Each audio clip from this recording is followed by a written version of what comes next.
የገዛ እናት ልጇን ማማገጥ እኔ የመጨረሻ ዘመን ነው። እግዚአብሔርን ይሄ የመጨረሻ ዘመን ነው። በኢየሱስ ስም የገዛ ልጇን ማት የወለደችው ልጇን ባለትዳር የሆኑ ልጇን ባይሆንስ?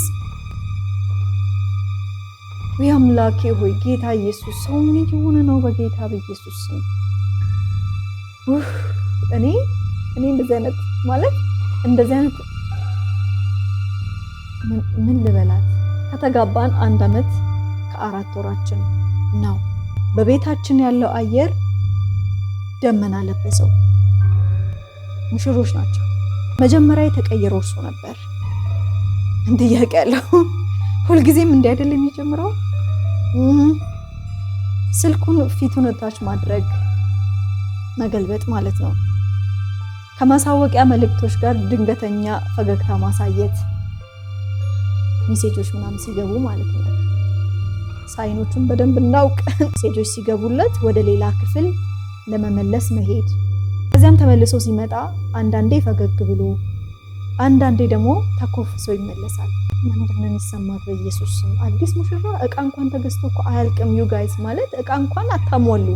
የሆነ ነገር እየተፈጠረ እንደሆነ ገምቻለሁ። ባይ ዘ ወይ ማለት ነው ሚስቶች፣ እናቶች እኔ ይገርመኛል ማለት ከየት ነው የሚያመጡት? እንደው ደመነፍሳቸውን ኢግኖር ካላረጉት በስተቀር they know by the way ምን እየተፈጠረ እንደሆነ አትሸውዷቸውም።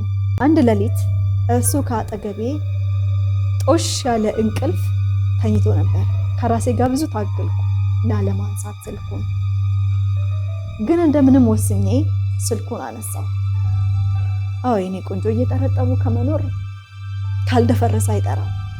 አውቆ መገላገል ይሻላል። ወይኔ አምላኬ ሆይ ያ ሌሊት ጋብቻዬ የሞተበት ቃል ኪዳኔ የፈረሰበት ሌሊት ነበር። ስሟ ዳሽ ነበር። መልእክቶቹ ሜሴጆቹ ማለት ነው ቀላል የፍቅር መልእክቶች ብቻ አልነበሩ።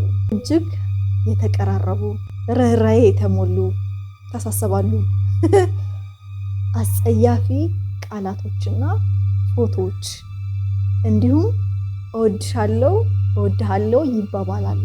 ስለ ህልም ምኞትና ፍላጎቶቻቸው ይነጋገራሉ።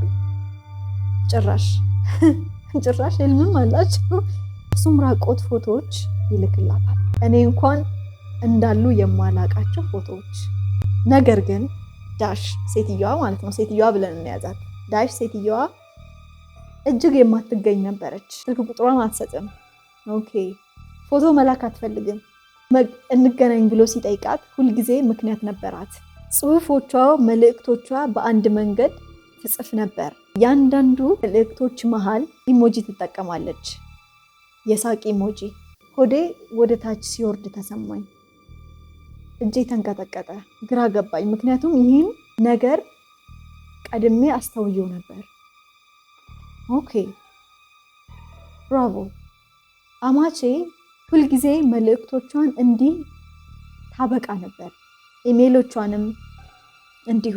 ሁሉ መልእክቶቿ ላይ የሳቅ ኢሞጂዎች አሉ። መጀመሪያ ራሴን እያታለልኩ መሰለኝ። ምናልባት እኔ ብቻ የፈጠርኩት ድራማ እየተጨነቅኩ ስለሆነ ሊሆን ይችላል፣ የገመትኩት ነገር ነው ብዬ ማሰብ ጀመርኩ። ነገር ግን የበለጠ ሳነብ ነገሩ ግልጽ መሆን ጀመረ። የሚጠቀሙት ንግግር እንደ እናት የሚመስል ግን አይደለም። ባለቤቴ ልቡ ሙሉ ለሙሉ እየፈሰሰ ነበር። እርሱ ግን ያንን ለማየት ወይም ለመረዳት አይኑ የታወረ ነበር። which means እሷ ባንዴ አይታ የእናቱ መልእክት እንደሆነ አውቃለች። ጀለስ ግን አያውቅም። በፍቅር ሄዷል፣ ፈሷል ከማያውቃት ሴት ጋር፣ ፎቶዋን እንኳን ካላየ ሴት ጋር። እርሱ ሁሉን ነገራችንን ለእሷ እያካፈለ ነበር። ስለ እኔ አስጠሊታ ህይወት ስላለው ስለ ትዳሩ የሚያወራል። ከአንድ ሳምንት በኋላ ወደ ቤታቸው ሄድን። የሆነ የወንጀል ቦታ ውስጥ እንደምገባ ተሰማኝ። በበሩ ላይ አቀፈች። ከሚገባው በላይ አቅፋ በታላቅ ፈገግታ ሰላምታዋን አቀረበችልኝ። እንዴት እንደገባው እንዴት እንደተቀመጥኩ የማውቀው ነገር የለም። መላው ሰውነቴ በሙሉ ቀዝቅዟል። ልቤ ግን መረጋጋት አልቻለም። አያልቅ የለ እራቱም አለቀ። ከዛም ኮምፒውተራቸውን መጠቀም እንደምፈልግ ነገርኳቸው። ብራውዘሩን ከፈትኩ፣ ወደ ኢሜል ገባው። በባለቤቴ ስልክ ያየሁት ትክክለኛ ኢሜል አድራሻ በቅርቡ የተከፈተ አገኘው። የይለፍ ቃል አልፈለግኩም፣ ሌላ ምንም አልፈለግኩም። ክህደቱ ከጥርጣሬ ወጥቶ እውነት ሆኖ ቆመ። በቅርቡ የተጠቀሙት ነው። ኢሜሉ ራሱ እዛ ጋር አለ። ስሙ ተመሳሳይ ነው። ምን ትፈልጋለች? ወደ ሳሎን ተመለስኩ። ሁለቱንም ማየት ጀመርኩ። እርሱ እየሳቀ ምንም ያላወቀ፣ እሷ ልጇን በተለየ እይታ የምታይ። መጮህ ፈለግኩ፣ መናገር ፈለግኩ፣ ግን ዝም ብያለሁ። በማግስቱ ጠዋት የፍቺ ጠበቃ አወራው። አልጮኩም፣ አላስረዳውም። ምክንያቱን እንዲነግረኝም አልጠየቅኩትም። ራሴን መረጥኩ። ከዛ በኋላ የተፈጠረው ውጤት እጅግ ከባድ ነበር። አባቱ ሙሉ እውነቱን ሲያውቅ፣ ማለት እነዚህ ሰዎች እኮ ትልቅ ሰዎች ናቸው። ተጋብተው ልጅ አስተምረው ምናምን ለትዳር አብቅተው እየኖሩ ያሉ ባለትዳሮች ማለት ናቸው እኮ። ልጁ እንዳልታመነ ብቻ ሳይሆን ኢየሱስ ሚስቱ ጋር ከእናቱ ጋር የሆነ ልጅ ማለት እኮ ነው። ከ20 ዓመት በላይ የቆየ ጋብቻ በአንድ ቀን ፈረሰ። ልጆች ከመውለዴ በፊት ይህን እውነት እንዳወቅኩ ሳስብ ፈጣሪን አመሰግናለሁ። በጣም ብዙ ትዳሮች በቤተሰብ ምክንያት እንደፈረሱ አውቃለሁ። ግን በዚህ መልኩ የገዛ ልጃችሁን አስባችሁበት ኢሜል ከፍታችሁ አዲስ ኢሜል፣ አዲስ ስም፣ መጀናጀን። አብሮ ተኝተዋል እኮ በቃ።